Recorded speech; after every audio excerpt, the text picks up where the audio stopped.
Every great business empire starts somewhere, Richard. Yours started as a magazine, a student magazine, and then evolved into a mail-order record company. Talk us through the book of Genesis of the Virgin Group and what lessons that holds for entrepreneurs today. Well, like I think a lot of entrepreneurs, I was never thinking that I was going to become a businessman or being at all interested in being a businessman or being an entrepreneur. I was a young man. The Vietnamese War was raging. It seemed a war that should never have started in the first place, and a lot of us felt very strongly that it needed to be stopped.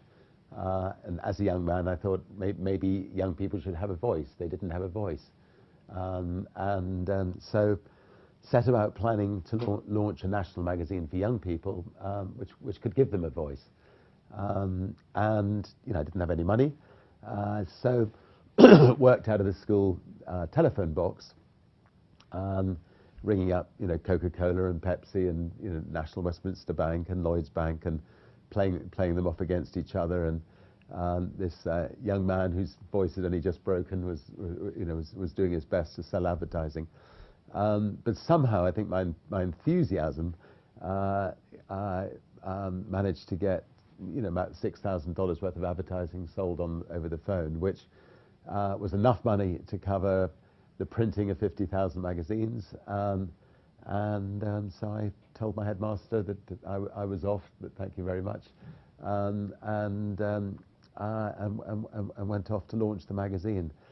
And the magazine, it was a pretty good magazine, and young people did read it, and it actually grew to a circulation of about 100,000 copies an issue. And it was a campaigning magazine.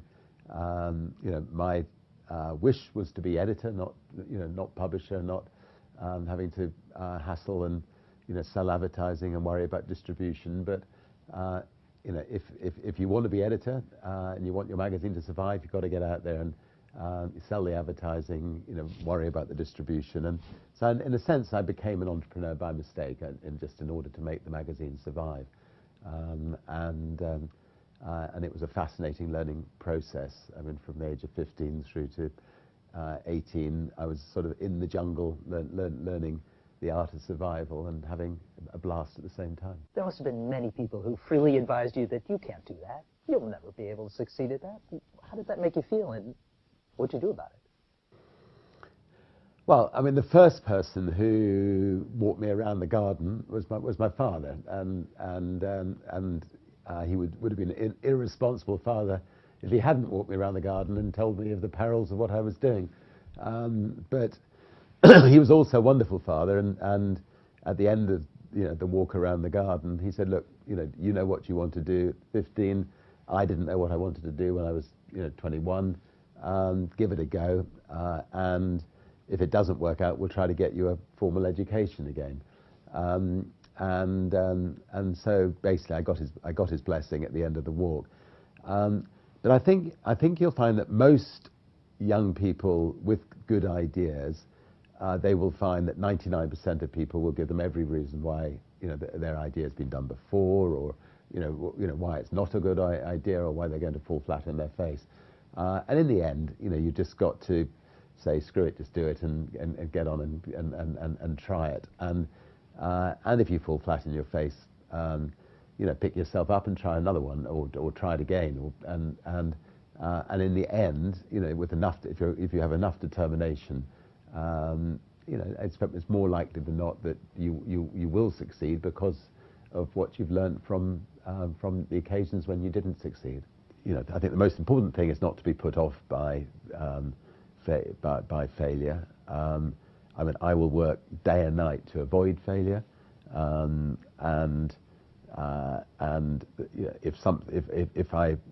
if I've tried everything to avoid it, the very next day we'll pick ourselves up and we'll move forward. Our house was struck by lightning and burnt to the ground. There's nothing we could do about it. Lunchtime the next day, the whole family was sitting down at the table, planning the next house and having fun trying to think of how we could make it even better than it was before. So there's definitely no point in crying over spilt milk. Just be positive and see what you can take from it.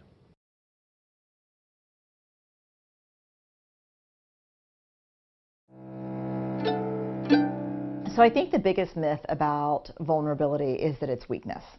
I think a lot of people were raised to believe that. It was modeled, I think, certainly in our culture. We see that a lot, that to be vulnerable, to be open, to be exposed is to be weak. And the truth is, what I found in my research is that vulnerability is not weakness. In fact, I would argue that it's our greatest measure of courage.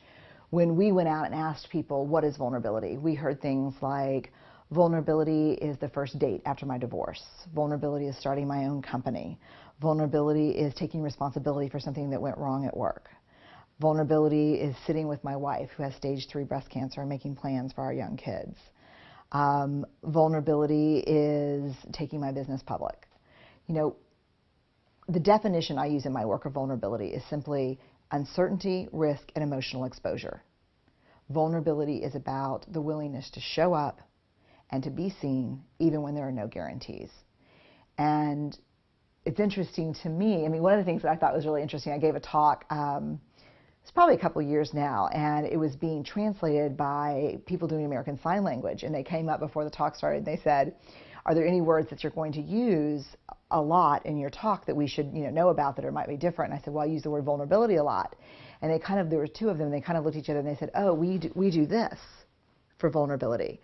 And I said, what does that mean? They said, it means weak in the knees. And I'm like, wow, that's not how I talk about vulnerability. And she said, well, there's only one other sign for vulnerability. And I said, what is it? And she said, and I said, oh, that's what I'm talking about. And so to me, vulnerability is our most accurate measure of courage. It's pretty powerful when I have 13,000 pieces of data collected over 12 years that I cannot find a single incident or story of courage that was not completely underpinned by vulnerability. I think the problem arises that there's so many little paradoxes with vulnerability, and one of them is that vulnerability is courage in you, but weakness in me. When I meet you, it's the first thing I look for in you, but it's the last thing I want to show you in me. And so I think to really put ourselves out there, knowing that if we do that enough, we're going to fail, I just don't think it gets more courageous than that.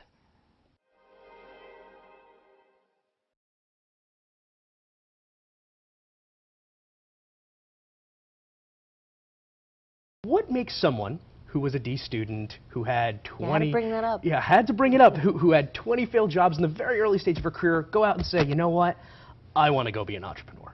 I never really stood up and said, I want to be an entrepreneur. I had a lucky break. I was waitressing at a diner, and a guy came in and sat at my counter, and he became my boyfriend. And in about a year, he offered to put up $1,000 to start a brokerage company because he said, you'd really be great at real estate sales. I thought, why not? I've tried everything else. And I went into business, so it was never a dream to become an entrepreneur. It was just like, hey, yeah, I'll give that a shot. You fell into it. I fell into it. Yeah, I guess you could put it that way. And so, obviously, as the story goes, you and your ex-boyfriend had a bit of a falling out. Well, no, I had no falling out whatsoever. He just decided to leave after 7 years and marry my secretary. And, of course, that created a little bit of a problem back at the office. And you have a specific thing that you feel that has, at least at that stage, sort of catapulted your desire to want to go and do this. And that was, what did he say to you? Well, when we divided up the business, we had 14 salespeople, and we divided them up much like a football draw. He picked the first, I picked the second. We divvied up the little money we had, and I moved out. But on the way out the door, he gave me an insurance policy for my life. He said to me, you'll never succeed without me. And let me tell you, I knew I would rather die than let him see me not succeed. What did that mean to you? It meant that it was an insult, and it struck to my very core and my ego. And I, up till that moment, really wondered if my success was entirely due to him. But once he said that, the switch went off. or on, I should say, whatever. But I was a different person walking out of the office that day. What ultimately led you to feel empowered? Like, there's one thing to be told something that you're just, fiery in the belly about, but then another to be like, okay, day one, here's what I have to do. What is that transition from the moment of sort of passion to execution when you're first starting up in that situation? Insult is like a slap in the face. And you can usually see the other side of somebody if you just walk up and slug somebody. You really see if they have something else going on there. And that something else came up to the fore in me.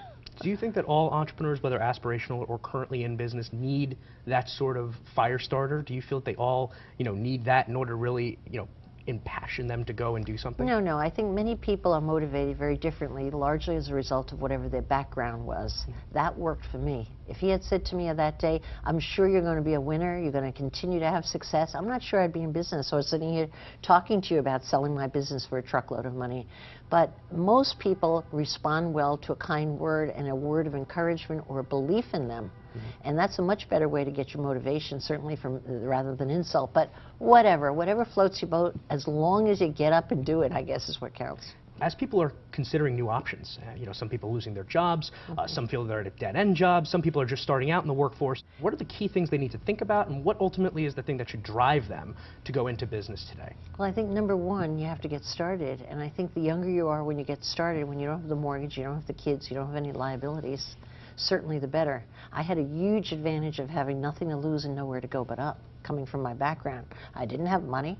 I had just $1,000 investment, and I didn't have shame.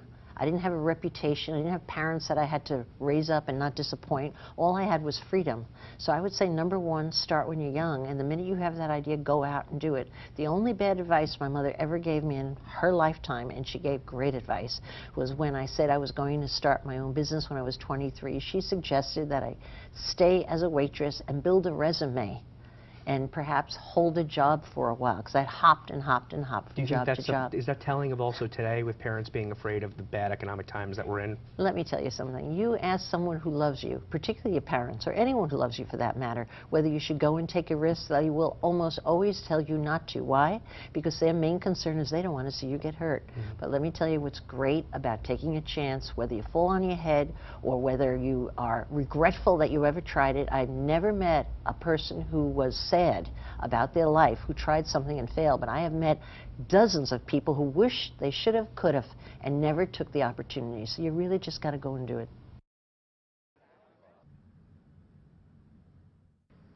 The best way to impress a new client is to over-deliver. So what you should do in your negotiation is keep something in your back pocket that you don't bring up during the negotiation.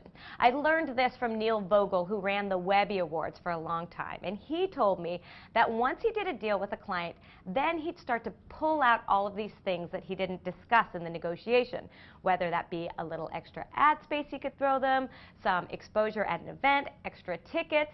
And what he would do is he would hand these out throughout the life of the deal. That way, when it came time to renegotiate, the client thought, wow, these people over-delivered. They gave me much more than I expected. This is a good company to work with. You said the skills you need when you go from being a startup to being a growth company and moving into a scaling phase are very different. So what are those skills you need when you're a growth stage company? The most important thing of all is to understand, now you have to build a team. Because in the earliest and startup stage, it's you, it's your peeps, it's the people you're really close to. It's a religion, and you are up in the monastery, and you're going to come down with the tablets. We're being cross religion here. So but as you get big, and the characteristic of those teams is that they're all Swiss Army knives, I like to call them. People are doing different jobs, right? Your marketing, your sales, your PR. And as you grow, each of those areas are going to become individual disciplines, and they're going to need senior people running them. And you, as the CEO, also have to figure out, what do you want to do? Oftentimes what makes a great visionary CEO is they're all about the product. They love building it and developing it. They don't want to think about money. They don't want to think about building a sales team, channel, all that other stuff. And they don't need to. They just need to hire great people to do it.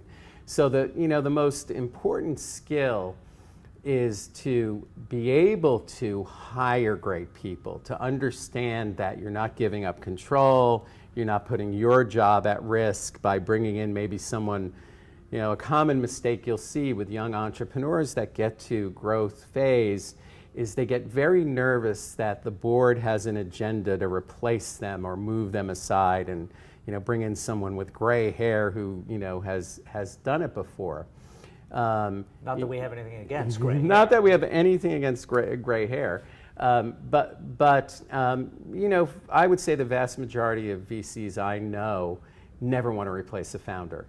I mean, a founder is the religion of a business, and if you look at the statistics of when VCs try, it doesn't work out very well.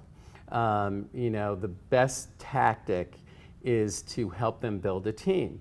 I think that the backers of Facebook did a great job there in helping Zuckerberg build a team around him. Now, you have to give a lot of credit to him too, because he allowed it to happen. He embraced it happening. That doesn't happen all the time. Sometimes you do reach a point where you have to replace the founder. Sometimes you do. When do you know that moment has come? Well, when a company is broken, when fundamentally it just becomes dysfunctional and it's toxic. It can't function, and it may have. It will still have all the opportunity because the products are there, but generally it's missing numbers, it's missing its goals because you just haven't built the team and given them the freedom and opportunity to go do what they know well. I see this effect very often where young entrepreneurs in our world, they get informed by, two interesting pieces of media.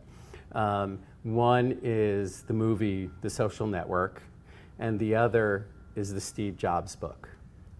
And so if you sort of look at those things, you would come away pretty paranoid and with a view that some big profile guy's going to come into my company and throw me out, and I'm going to get pushed aside, and I have to protect as Steve Jobs, all investors are idiots, and it's all about the purity of the product,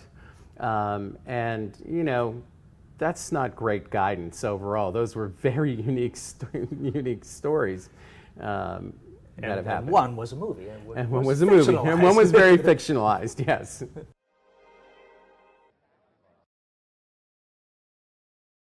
If you look in nature, right, or at your own body, okay, I would challenge you to try to find a straight line. They don't exist. Nature does not create straight lines. But yet somehow, because we went and where we were all sentenced to that K through 12 period of our lives, we try to manage our expectations in straight lines. And too often, the trappings for founders, creators, artists, is that they visualize where they want to go to and this destination, and they see it straight in front of them, when in reality, it's over here. Why would you work to try to build your expectations in a straight path? You're constantly going to be emotionally distraught. You're constantly going to be beating yourself up when in fact, you should be contemplating the steps in shorter increments, right? It seems like common sense, but we're all guilty of it because we get that instant gratification and that envy, the emotional envy, when you read about your competitor, and it seems like they're getting there faster than you. When you're baked, right? Stop trying to bake and serve it before it's ready.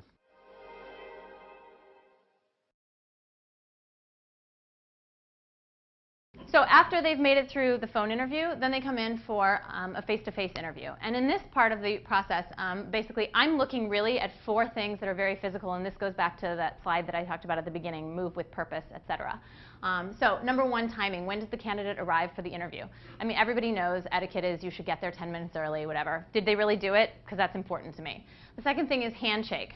How does the handshake make you feel? The dead fish thing, it comes across in your voice, it comes across in your sales. It's absolutely indicative of who you are as a person. You can't work at my company. And this is the one that's probably going to raise some eyebrows, but I kid you not, it's probably the most telling thing that I look for when people come in for an interview. I do not answer the door myself when the person comes, even though I sit like 5 feet from the door. I actually have somebody else do it, and then they walk them back and around our U-shaped office into our showroom.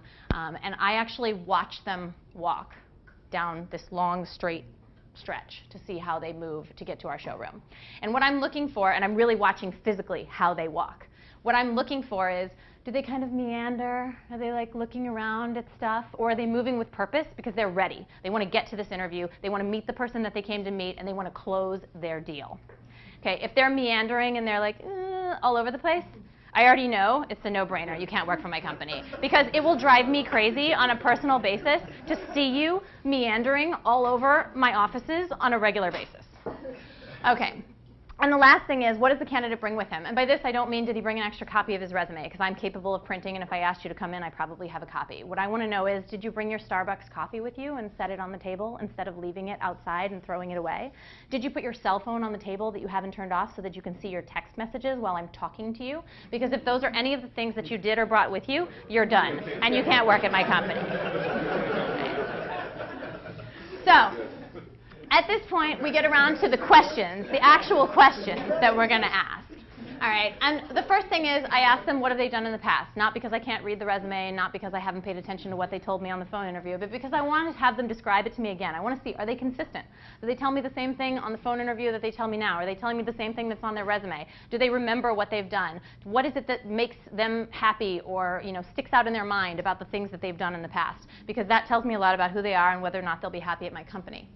And the second thing is, what would your ideal job be? Again, I ask them this because I want to know, what do you want to be doing every single day? It's amazing to me how many people I've gotten that have actually gotten to this point, come in for the interview, and then I say to them, do you like being on the phones?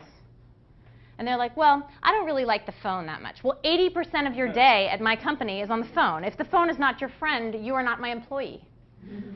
Okay, so 3. I also ask them, and I think this is the most important question, tell me about a difficult or challenging situation you overcame as a child. Okay? Nobody expects this. They're all waiting for like what happened with your worst manager, or how did you like fail at one of your jobs, etc. And basically asking this question allows me to find out something about them and their character.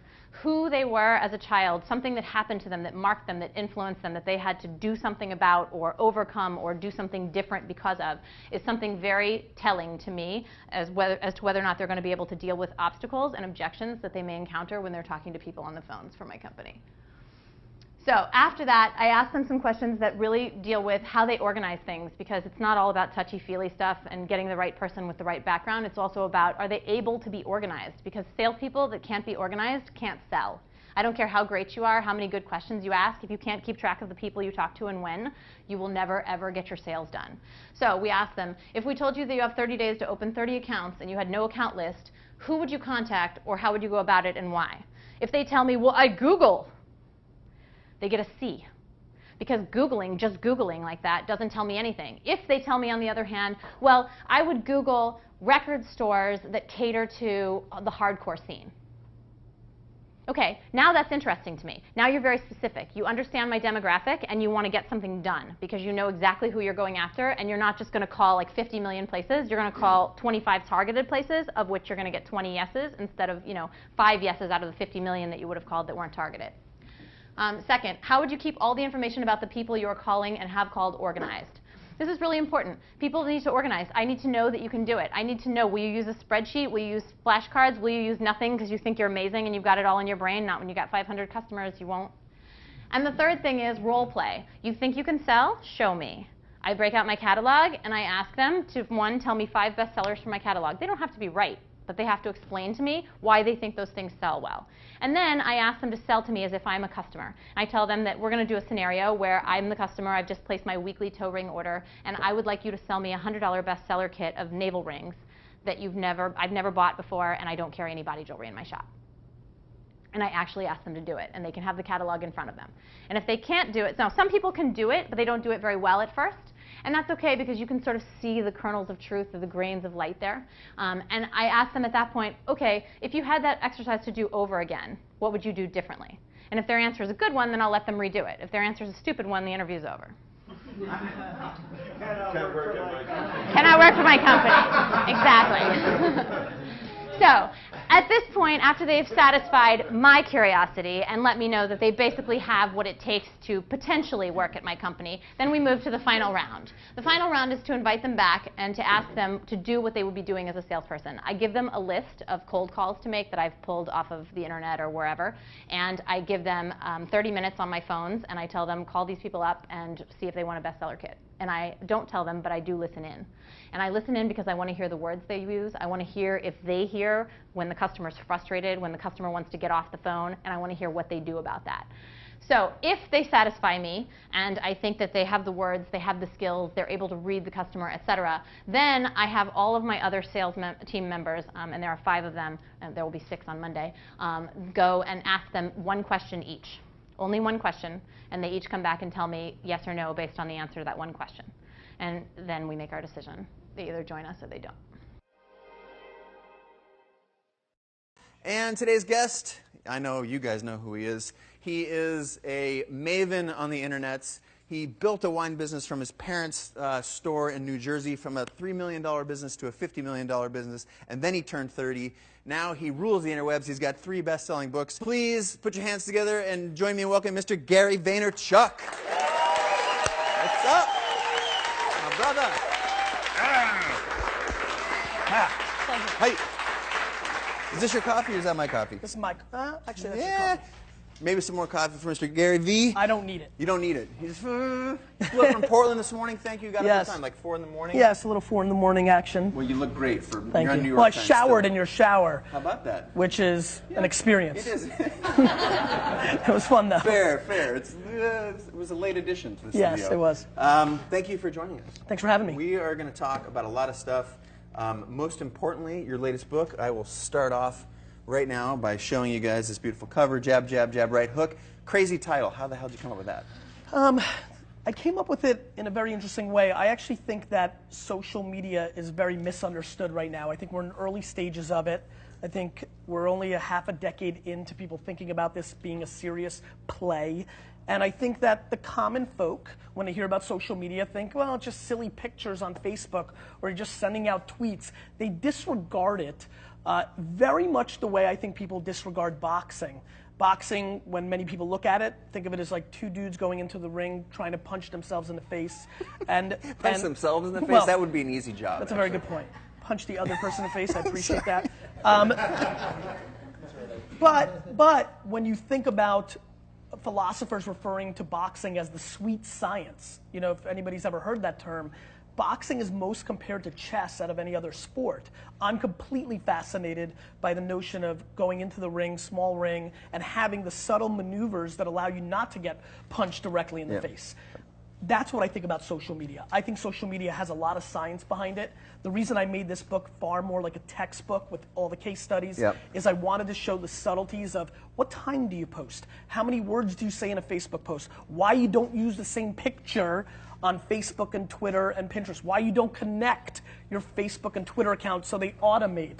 All those kind of things I pay a lot of attention to, and so I wanted to start the conversation about the science and the actual analytics along with the creative that makes social effective as a selling method. What I think is important is that people realize that Facebook, Twitter, Tumblr, Pinterest, Instagram, Vine, Snapchat, I actually refer to them as gateway drugs, right? The pieces of content, these micro pieces of content, they're gateway drugs to lead to a bigger awareness of what you're doing somewhere else.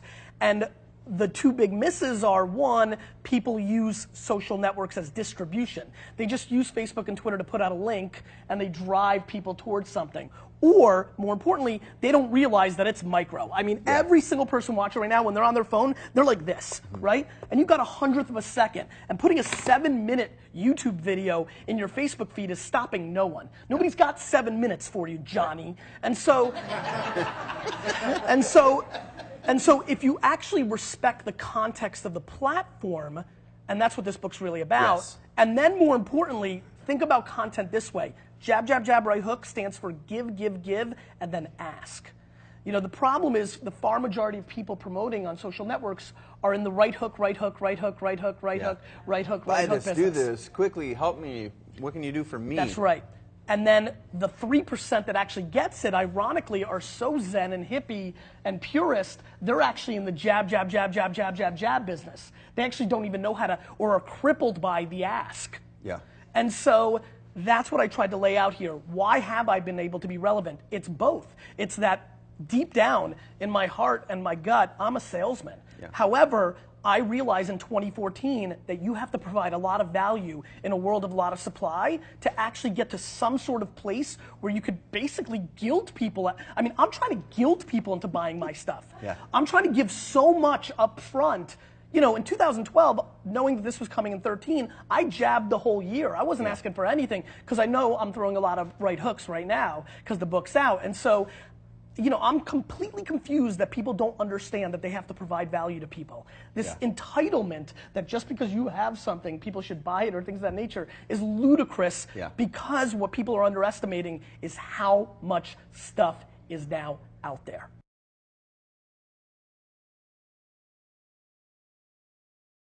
What is it like to first transition into a family business? What was your experience with that? And then ultimately in taking over that business, what are those key, you know, different business developmental stages? So a lot of people see that I came into a family business and worked successfully with my dad and we built a big business and we still love each other, hence some of the videos on Wine Library TV when we did shows together. I get 50 emails a week, still to this day, where I think it's less of my story of like, how are you doing this? Like, how did you do this with your dad? My dad won't let me do anything. My mom won't listen to any of my ideas. Da da da da da da da. I came into my family business when I was 14 years old. So it was very easy for me to listen to my dad. I was a kid. I didn't go to some fancy school and get an MBA and then came into the business and thought I was better than my dad. I was a kid. That being said, I was very egotistical in my entrepreneurial spirit, and so even at 15, I probably thought I did everything better than my dad. That you were the CEO. It wasn't that I was the CEO, it was that I think what I do for my business today, I think comes from my dad. My dad was always willing to listen to me because I proved very quickly to him that I was good. In what ways? I sold a lot of crap. Right? And I mean that by like, you know, hey, we have 50 cases of this wine and everybody tried to sell it and his 15-year-old son, who was clearly not able to drink the stuff and clearly knew nothing about it, was selling more than everybody else in the staff combined in the 4 hours that he was in on a Saturday. That made him take notice. How did you do that though? Take me through how like an experienced salesman, a connoisseur of the product, I wish Malcolm Gladwell knows less was here. than you do. Well, easy. Malcolm Gladwell will tell you that 10,000 hours matter, and I will tell you that I put in the 10,000 hours of being a salesman between being 5 and 14 that most people put into their studies. And it's true. You know, it's funny. If you really watch all the content that I put out for the last 5 to 6 years, I've gotten louder about me being a bad student because even 5 years ago, there was a part of me that was embarrassed about it. You know, it's funny, when I say on stage that I failed all my classes, everybody laughs, and I think they say to themselves, oh, he was a BC student. I was really an F student, right? And so I was always embarrassed of that. That all my, you know, I grew up in an immigrant way. When all those Russian families came to America with my parents, all those kids were taught to go to school. That was the way out, right? They were going to go to Harvard and Yale and NYU or what it was ever going to be, and that was your way out. The thing I alluded to earlier of my mom staying out of the way, it wasn't my path. When I was 11 years old, I was going to malls on the weekend and selling baseball cards to grown-ups with grown-ups and doing it better than everybody else because it's just my God-given ability, right? Like, why does LeBron dominate? Like, right? Like, why is Alicia Keys so damn good? Because you're born with talent. I don't think that people have really absorbed salesmanship or entrepreneurship as a talent until just now. It's just starting to happen. And so, you know, if I was taught why New Coke failed in 3rd grade, I'd be an A student. If I was taught like how to reinvest your funds into hedge funds when I was in 4th grade, I'd be an A student. I didn't give a crap about Pluto or dissecting a frog. Did you have a mission to make your father see that you wanted this business, or was this Absolutely. So you knew that you wanted to take over the business at an earlier age, or at transition 16, to that role? At 14 to 16, I was like, this sucks. I want to open up 100,000 baseball card stores. And then when I realized people collected wine, there was that hook to my heart because I came from collecting and selling things. I mean, the reason I sold a lot of wine when I was 14 was because I was full of crap. Like, whatever it took me to say to make them buy that bottle, I did. Luckily, through the next 7 years of my life, I got a lot more authentic, but I was well on the way of being a jerk-off, you know, auto salesman. What would you tell people today that are looking to take on a family business, that are looking to come up the ranks and eventually be the head in charge, what were the missteps that you took in that relationship? What were the missteps your father took in that relationship, and ultimately that allowed for a successful transition? I'm going to go reverse on you. So it's not the missteps that are going to teach anybody. I'm going to say one thing, and it's the only reason it happened. We loved each other so much, but we loved the business more. I'm going to say it again, because it's really, really complicated to understand what I'm saying. Because let me tell you something, it was ridiculously hard. And it is by far the most difficult thing I ever did. Running a business with my dad, who I loved and respected so much, who I thought was underestimating what he was accomplishing, at the same token, not agreeing in principle on any of the operational aspects of the business. My dad thought that our employees were stealing and were the enemy. I thought they were the foundation of what we were going to do. You know, my dad did believe investing in the business, so that helped me because I wanted to be on the attack. So we agreed on that, but we disagreed on an everyday basis. I cried 100 times in a 2-year period trying to fight to like do what I wanted to do. But the thing that happened was we loved each other so much. He loved me as a son and being the father. I loved him as being my dad and like giving me this shot. But we loved the business more, which meant push comes to shove. As long as I was driving results, my dad was letting me do what I wanted to do. If he did not do that, I would have left. And I think that that's what most fathers and mothers are doing. They're not letting the kid, even if they show them some results, actually make decisions. And if the kid's good enough and talented enough, they're going to leave. Well, you're a parent now. That's right. How do you change that mindset in your own parenting of your children? So my dynamic's going to be so different. I walked into a $3 million a year business that was running on 10% gross profit. We weren't like balling it up. You know, I planned by the time Misha and Xander are ready to make some decisions to ball it up in the way that I want to, which is, you know, I may own the New York Jets by the time Misha and Xander want to make a decision, right? At this rate, you might be.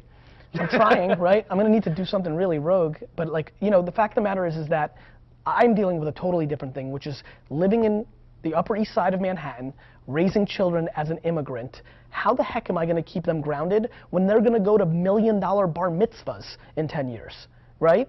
And like, I'm going to have to get them like Drake's son at the, you know, for their, you know, like there's, I mean, like, that's the thing that messes with me, not like any of those things. Like, how do I keep them hungry in a world where I'm going to provide them everything, where my heart wants to provide them everything and my head wants to provide them nothing?